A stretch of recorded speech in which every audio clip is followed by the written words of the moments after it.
ನೀನು ನಿಮ್ಮಣ್ಣ ಹುಳ ಹಿಡಿಯೋರಾಗಿದ್ದೀರಾ?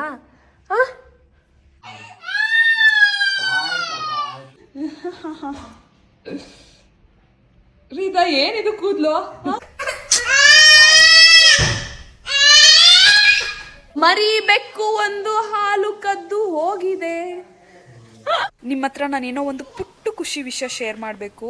ನನ್ನ ಮಗಳು ಅವಳಾಗೆ ಕೂರಕ್ಕೆ ಸ್ಟಾರ್ಟ್ ಮಾಡಿದ್ದಾಳೆ. 10 months ಆದ್ರೂ ಇನ್ನ ಯಾಕೆ ಕೂರ್ತಿಲ್ಲ, ನಾನೇನೋ ಕರೆಕ್ಟಾಗಿ ಅವಳಿಗೆ ಎನ್ಕರೇಜ್ ಮಾಡ್ತಿಲ್ವೇನೋ ಅಂತ ಒಂದ್ ಕಡೆ ಅನಿಸ್ತಿತ್ತು ಆಯ್ತಾ. ಬಟ್ ನನ್ನ ಫಸ್ಟ್ ಬೇಬಿ ಟೈಮಲ್ಲಿ ನಾನೇನು ಎಕ್ಸ್ಪೀರಿಯನ್ಸ್ ಮಾಡಿದ್ದಂದ್ರೆ, ಮಗು ಮಸಲ್ ಮತ್ತೆ ಬೋನ್ ಡೆವಲಪ್ಮೆಂಟ್ ಇಲ್ಲ bone strength every milestone reach ಆಗೋದಿಕ್ಕೆ ರೆಡಿ ಇದ್ರಷ್ಟೇ ಅದು ಸಾಧ್ಯ. ಫಾರ್ ಎಕ್ಸಾಂಪಲ್, ಒಂದು ಮಗು ತೆವೆಯೋದನ್ನ ಬೇಗ ಮಾಡಿ ಕೂರೋದನ್ನ ನಿಧಾನ ಮಾಡ್ಬೋದು, ಇಲ್ಲ ಇನ್ನೊಂದು ಮಗು ತೆವೆಯೋದನ್ನ ನಿಧಾನ ಮಾಡಿ ಕೂರೋದನ್ನ ಬೇಗ ಮಾಡ್ಬೋದು, ಇಲ್ಲ ಎಲ್ಲ ಸ್ವಲ್ಪ ನಿಧಾನ ಆಗ್ಬೋದು, ಇಲ್ಲ ಎಲ್ಲ ಮೈಲ್ ಸ್ಟೋನ್ ಸ್ವಲ್ಪ ಬೇಗ ಆಗ್ಬೋದು. ಸೊ 1 or 2 months ಡಿಫ್ರೆನ್ಸ್ ಅಲ್ಲಿ ಮೈಲ್ ಸ್ಟೋನ್ ರೀಚ್ ಆಗ್ತಿದ್ದಾರೆ ಅಂತ ಹೇಳಿದ್ರೆ ನಾವು ಅದ್ರ ಬಗ್ಗೆ ತಲೆ ಕೆಡ್ಸ್ಕೊಳ್ಳೋ ಅವಶ್ಯಕತೆ ಇಲ್ಲ. ಬಟ್ ತುಂಬ ಡಿಲೇ ಆಗ್ತಿದೆ, ಯಾವುದೇ ಇಂಪ್ರೂವ್ಮೆಂಟ್ಸ್ ಇಲ್ಲ ಅಂದ್ರಷ್ಟೇ ನಾವು ತಲೆ ಕೆಡ್ಸ್ಕೋಬೇಕು. ಇಲ್ಲ ಅಂತ ಹೇಳಿದ್ರೆ ಡಾಕ್ಟರ್ನ ಕನ್ಸಲ್ಟ್ ಮಾಡಬೇಕು. ಇವಳು ಕೂರೋದನ್ನ ಫಸ್ಟ್ ಟೈಮ್ ನೋಡಿದ್ದು ಅವ್ರ ಅಪ್ಪ ಆಯ್ತಾ. ನನ್ನ ಹತ್ರ ಬಂದು ಹೇಳಿದಾಗ ಅಯ್ಯೋ ನಾನು ನೋಡ್ಲಿಲ್ವಲ್ಲ, ನಾನು ನೋಡಬೇಕಿತ್ತು ಅಂತ ಅಂದ್ಕೊಂಡೆ. ಸರಿ ಆಯಿತು, ನೆಕ್ಸ್ಟ್ ಟೈಮ್ ಕೂರ್ಬೇಕಾದ್ರೆ ನೋಡೋಣ, ಅಬ್ಸರ್ವ್ ಮಾಡೋಣ ಕೇರ್ಫುಲ್ ಆಗಿ ಅಂತ ಅಂದ್ಕೊಂಡ್ರೆ ಕೂರ್ತಾನೆ ಇಲ್ಲ. ಬಟ್ ಫೈನಲಿ ಒಂದಿನ ಆಲ್ ಆಫ್ ಸಡನ್ ನನ್ನ ಮುಂದೆನೇ ಕೂತ್ಕೊಂಡ್ಲು. I really felt very very happy. Because ಆ ಮೂಮೆಂಟಿಗೆ ನಾನು ವೆಯ್ಟ್ ಮಾಡ್ತಾ ಇದ್ದೆ. ಬೇರೆಯವರಿಗೆ ಇದು ಸಿಲ್ಲಿ ಅನ್ಸ್ಬೋದು, ಬಟ್ ಮದರ್ಸಿಗೆ ಅಷ್ಟೇ ಗೊತ್ತು ಇದೆಷ್ಟು ಸ್ಪೆಷಲ್ ಅಂತ. ಇವಾಗ ನೋಡ್ತಿದ್ದಂಗೆ ಪಟ್ ಪಟ್ ಅಂತ ಕೂರ್ತಿರ್ತಾಳೆ, ನಮಗೆ ಆಶ್ಚರ್ಯ ಆಗ್ತಿರುತ್ತೆ. ಅದೇನೋ ಒಂದು ಗಾದೆ ಇದೆಯಲ್ಲ, ಕಲಿಯವರಿಗಷ್ಟೇ ಬ್ರಹ್ಮವಿದ್ಯೆ, ಕಲ್ತ ಮೇಲೆ ಕೋತಿ ವಿದ್ಯೆ ಅಂತ ಕರೆಕ್ಟಾಗಿ ಹೇಳಿದ್ದಾರೆ. ಇದ್ರ ಜೊತೆ ಇನ್ನ ಕ್ರೇಜಿ ಏನಂದ್ರೆ ಸಪೋರ್ಟ್ ತಗೊಂಡು ಅವಳೇ ನಿಲ್ತಿದ್ದಾಳೆ, ಅದು ಲಾಂಗ್ ಟೈಮ್. ಎಷ್ಟು ಚೂಟಿ ಆಗಿದ್ದಾಳೆ ಅಲ್ವಾ. ಅಲ್ಲ ನೋಡಿ, ಒಂದೇ ಸರಿ ಕೂರೋದ್ರಿಂದ ಎದ್ದೇಳೋದ್ರವರೆಗೂ ಒಂದು ಹುಷಾರು. ಓಯ್ ಓಯ್ ಏನ್ ಮುಟ್ತಿದ್ಯಾ? Don't touch. ಹುಳ ಹುಳ ಹುಳ ಹುಳ ನೀನು ನಿಮ್ಮಣ್ಣ ಹುಳ ಹಿಡಿಯೋರಾಗಿದ್ದೀರಾ? ಕೊಂಬೆ ಕೈಯೇ ಕೊಂಬೆ, ಇವಾಗ ಕೈಯಲ್ಲೇ ಕೊಂಬ್ ಮಾಡೋದು. ಎಲ್ಲಿಗೆ ಹೋಗ್ತಿದೀವಿ ರೀದಾ ನಾವು? ಎಲ್ಲಿಗೆ ಹೋಗ್ತಿದೀವಿ? ವ್ಯಾಕ್ಸಿನೇಷನ್ ಅಲ್ಲ ರೀದಾ?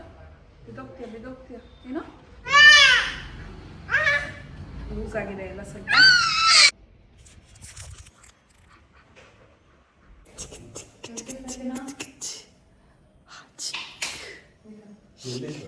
ಎಲ್ಲಿಗೆ ಹೇಳು? ಇಲ್ಲಿ ನೋಡಿ, ಇಲ್ಲಿ ಎಲ್ಲಿಗೆ ಹೋಗ್ತಿದ್ದೀವಿ? ಡಾಕ್ಟರ್ ಹತ್ರ ಚುಚ್ಚಿಸ್ಕೊಬರಕ್ಕೆ ಹೋಗ್ತಾ ಇದ್ದೀವಿ. ರಿದನ್ಗೆ 9 months ವ್ಯಾಕ್ಸಿನೇಷನ್ ಇವಾಗ ಮಾಡಿಸ್ತಾ ಇದ್ದೀವಿ. ಬಿಕಾಸ್ ಇನ್ಫ್ಲೂಯೆನ್ಸಾ ವ್ಯಾಕ್ಸಿನ್ ಮಿಸ್ ಮಾಡಿದ್ವಿ ಅಂತ ಹೇಳ್ಬಿಟ್ಟು ಈ ವ್ಯಾಕ್ಸಿನ್ ಅಂದರೆ MMR ವ್ಯಾಕ್ಸಿನ್ನ ಇವಾಗ ಆಗ್ತಾ ಇದ್ದಾರೆ. ಕಾರಳು ಒಂದು 5 ನಿಮಿಷ ಕೂತ್ಕೊಳ್ಳೋಣ, ಆಗಲೇ ಒದ್ದಾಡ್ತಾ. ಈ ಹಾಸ್ಪಿಟಲ್ ಹತ್ರ ಇರೋದ್ರಿಂದ ನಾವು ಆರಾಮಾಗಿ ಹೋಗಿ ಬರ್ಬೋದು. ಒಂದು 5 minutes ಆಗುತ್ತೆ ಅಷ್ಟೇ. ಇದನ್ನು ಮರ್ತ್ಕೊಂಡಿದ್ವಿ, ಇವಾಗಲೂ ವ್ಯಾಕ್ಸಿನೇಷನ್ ಇದೆ ಅಂತ ಆಲ್ ಆಫ್ ಸಡನ್ ನೆನಪಾಯಿತು. ಇವಾಗ ಹೋಗಿ ಮಾಡಿಸ್ಕೊಂಡು ಬರಬೇಕು. ಪೇನ್ಲೆಸ್ ಆಗಿರೋದ್ರಿಂದ ಐ ಥಿಂಕ್ ಯಾವುದೇ ಫೀವರ್ ಇರಲ್ಲ, ಆದ್ರೂ ಡ್ರಾಪ್ಸ್ ಇಟ್ಕೊಂಡಿರ್ತೀವಿ. ನೋಡಬೇಕು ಬರುತ್ತೋ ಇಲ್ವೋ ಅಂತ. ನಾವು ಹಾಸ್ಪಿಟಲ್ಗೆ ಹೋದ ತಕ್ಷಣನೇ ನನಗೊಂದು ಕ್ಯೂರಿಯಾಸಿಟಿ, ಇವಳು ವೆಯ್ಟ್ ಎಷ್ಟಿರ್ಬೋದು ಅಂತ. ಲಾಸ್ಟ್ ಟೈಮ್ ಅರೌಂಡ್ 7 kgs ಇದ್ಲು. ಈ ಸರಿ ಚೆಕ್ ಮಾಡಿದಾಗ ಎಷ್ಟಿತ್ತು ಗೊತ್ತಾ? 8 kgs ಇದ್ಲು, ಇನ್ಕ್ಲೂಡಿಂಗ್ ಬಟ್ಟೆ. ಬಟ್ ನನ್ನ ಖುಷಿಗೆ ನಾನು ಬಟ್ಟೆ ವೆಯ್ಟ್ನ ಡಿಡಕ್ಟ್ ಮಾಡಲಿಲ್ಲ. ಡಾಕ್ಟರ್ ಬಂದ ತಕ್ಷಣ ಫೈಲ್ ಎಲ್ಲ ಚೆಕ್ ಮಾಡಿ ಏನೇನು ತಿನ್ನಿಸ್ತಿದ್ದೀರಾ, ಏನು ಮೈಲ್ ಸ್ಟೋನ್ ರೀಚ್ ಆಗಿದ್ದಾಳೆ ಅಂತ ಎಲ್ಲ ಕೇಳಿದ್ರು. ಆಮೇಲೆ ಮಗುದು ವೆಯ್ಟ್ ನೋಡಿ 1 year ಅಷ್ಟರೊಳಗಡೆ 9 kgs ಇರಬೇಕು. 8 kgs ಇದ್ದಾಳೆ, ಗುಡ್ ಅಂತ ಹೇಳಿದ್ರು. ಸೊ ಸಮಾಧಾನ ಆಯಿತು ಸ್ವಲ್ಪ. ಮಕ್ಕಳು ಎಷ್ಟು ಚುರುಕಿರ್ತಾರೆ ಅಂದರೆ, ಇಂಜೆಕ್ಷನ್ ಇನ್ನೂ ಕೊಟ್ಟೇ ಇಲ್ಲ, ಬರೀ ಮಲಗಿಸಿರೋದಷ್ಟೇ, ಆವಾಗಲೇ ಜೋರಾಗಿ ಅಳಕ್ಕೆ ಸ್ಟಾರ್ಟ್ ಮಾಡ್ಕೊಂಡ್ಲು. ಇಬ್ಬರು ಕೈ ಕಾಲು ಇಟ್ಕೊಂಡಿದ್ರು, ಸ್ವಲ್ಪ ಅಳ್ಳಾಡಬಾರ್ದು ಮತ್ತು ಸ್ವೆಲ್ಲಿಂಗ್ ಆಗಬಾರ್ದು, ಕರೆಕ್ಟಾಗಿ ಇಂಜೆಕ್ಷನ್ ಕೊಡಬೇಕು ಅಂತ. ಪಾಪ ಇಂಜೆಕ್ಷನ್ ಕೊಡಬೇಕಾದ್ರೆ ಜೋರಾಗಿ ಹತ್ಲು. ಇಂಜೆಕ್ಷನ್ ಎಲ್ಲ ಆದಮೇಲೆ ಕಾಟನ್ನ ಸ್ವಲ್ಪ ಹೊತ್ತು ಲೈಟಾಗಿ ಪ್ರೆಸ್ ಮಾಡಿ ಇಟ್ಕೋಬೇಕು. ಇವಳು ಕಾಟನ್ನು ಒಂದು 30 secondsಗೆ ಬಿದ್ದೋಯ್ತು, ಬಟ್ ಬ್ಲಡ್ಡಿಂದ ಬರ್ತಾಯಿತ್ತು ಅಂತ ಹೇಳ್ಬಿಟ್ಟು ಇನ್ನೊಂದು ಸ್ವಲ್ಪ ಕಾಟನ್ ಸ್ವಾಬ್ ಇಟ್ಕೊಂಡು ಪ್ರೆಸ್ ಮಾಡಿದೆ. ಆಮೇಲೆ ಸರಿ ಹೋಯ್ತು.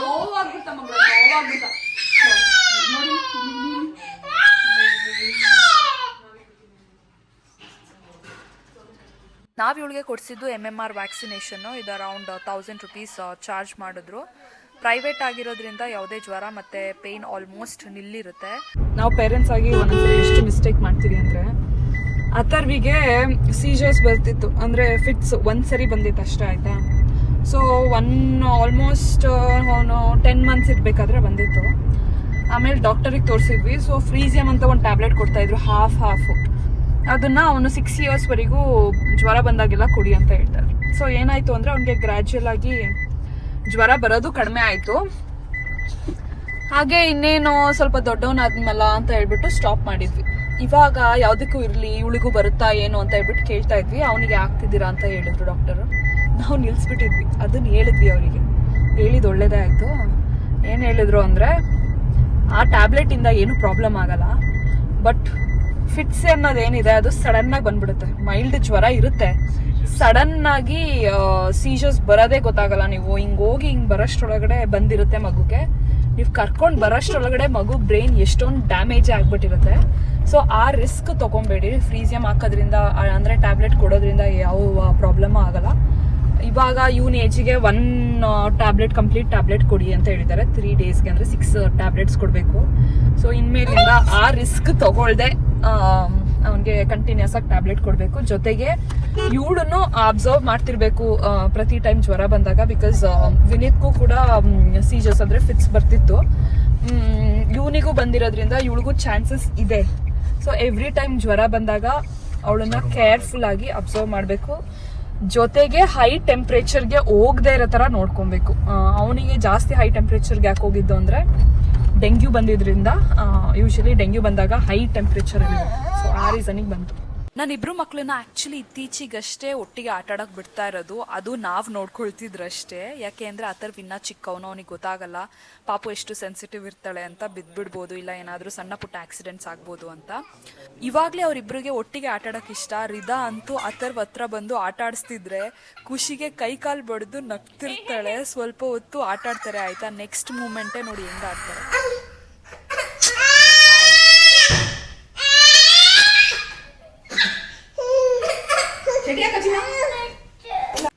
ನನ್ನ ಮಗಳು ಕಣ್ಗಳು ಎಷ್ಟು ಶಾರ್ಪ್ ಅಂದರೆ, ಒಂದು ಚುಕ್ಕಿನೂ ಕಾಣಿಸಂಗಿಲ್ಲ, ಪಟಕ್ಕಂತ ಬಾಯಿಗೆ ಹಾಕೋಬಿಡ್ತಾಳೆ. ಒಂದೇ ಫಿಂಗರ್, ಅದು ಇಂಡೆಕ್ಸ್ ಫಿಂಗರ್ ಅಲ್ಲಿ ಕಿತ್ಕೊಳಕ್ ಹೋದ್ರೆ ಅದಕ್ಕೂ ಜೋರಾಗಳು. ಅದಕ್ಕೆ ಅವಳನ್ನ ಜಾಸ್ತಿ ಹೊರ್ಗಡೆನೆ ಬಿಡಲ್ಲ. ಏನಾದ್ರೂ ಬಿಟ್ರೆ ಹಾಲ್ನ ಫುಲ್ ಒಂದ್ ರೌಂಡ್ ಸರ್ಚ್ ಮಾಡಿ ಬರ್ತಾಳೆ. ಪ್ಲೀಸ್ ರಿದಾ.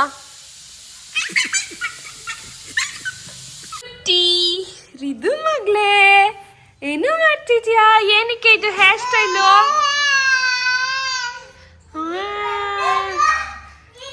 ನೋಡು ಹೆಂಗ್ ಕ್ಲಾಪ್ ಮಾಡ್ತಿದ್ದಾಳೆ ಸರ್. ರ್ಯಾಟ್ ಬಂತ? ಎಲ್ಲಿಂದ ಬಂತು ರ್ಯಾಟು? ಹೌದಾ, ಹೇಳು. ತೊಂಡೆಕಾಯಿ ಬೆಂಡೆಕಾಯಿ ತೋಟದಲ್ಲಿದೆ, ಉಂಡೆ ಉಂಡೆ ಬೆಲ್ಲ ಬೆಲ್ಲ ಡಬ್ಬದಲ್ಲಿದೆ, ಕುಯ್ ಕುಯ್ ನಾಯಿ ಮರಿ ಎಲ್ಲಿದೆ? ಹೆಂಗ್ ಹೇಳಿತಾ ಇದ್ದಾಳೆ.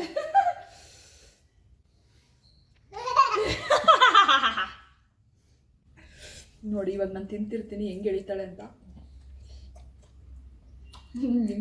ಚಪ್ಪರಿಸ್ಕೊಳ್ತೀನಿ. ಖಾರ ಬರಿದ? ಖಾರನಾ? ನೀರು ಬೇಕಾ?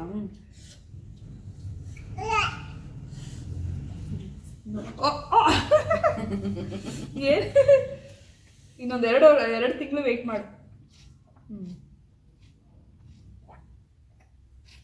ಖಾರ ಆಗ್ತದೆ ಆದ್ರೂ ಬೇಕು. ಸಾಕಾ ಬೇಕಾ?